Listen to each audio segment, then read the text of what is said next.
একটি প্রশ্ন করেছেন কয়েকজন যে ট্রেডিংয়ের জন্য সারা পৃথিবীতে এবং ভারতবর্ষের সব জায়গায় কি একটাই স্ট্র্যাটেজি বা একই রকম স্ট্র্যাটেজি পাওয়া যায় নাকি আলাদা আলাদা স্ট্র্যাটেজি পাওয়া যায়। তাদের সকলের উদ্দেশ্যে জানাই, দেখুন আমি আমার দীর্ঘ অভিজ্ঞতা থেকে এটা বুঝেছি যে ট্রেডিংয়ের জন্যে সারা পৃথিবীতে সারা ভারতবর্ষে শয়ে শয়ে স্ট্র্যাটেজি আছে।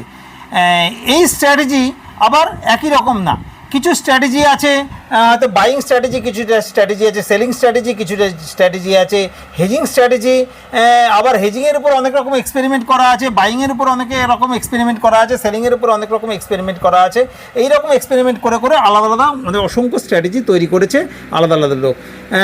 কার স্ট্র্যাটেজি কতটা ভালো কাজ করে সেটা অবশ্য প্র্যাকটিক্যাল যতক্ষণ না মাঠে খেলতে নামবে ততক্ষণ বোঝা যাবে না। যাই হোক, ভালো স্ট্র্যাটেজি আছে কিছু লোকের কাছে, এটা নিয়ে কোনো ভুল নেই। আপনি একটা ভালো স্ট্র্যাটেজি আনকমন জোগাড় করুন আর সেটা ডিসিপ্লিনের সঙ্গে মেনটেন করুন, তাহলেই কিন্তু ট্রেডিং থেকে টাকা রোজগার করা সম্ভব।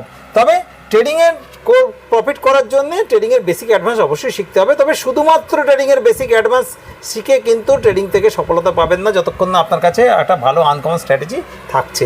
আনকমন স্ট্র্যাটেজি ডিসিপ্লিনের সঙ্গে মেনটেন করতে হবে। সেটা বাইং স্ট্র্যাটেজি হতে পারে, সেলিং স্ট্র্যাটেজি হতে পারে, হেজিং স্ট্র্যাটেজি হতে পারে, যে কোনো স্ট্র্যাটেজি হতে পারে। সুস্থ থাকুন, ভালো থাকুন, ধন্যবাদ।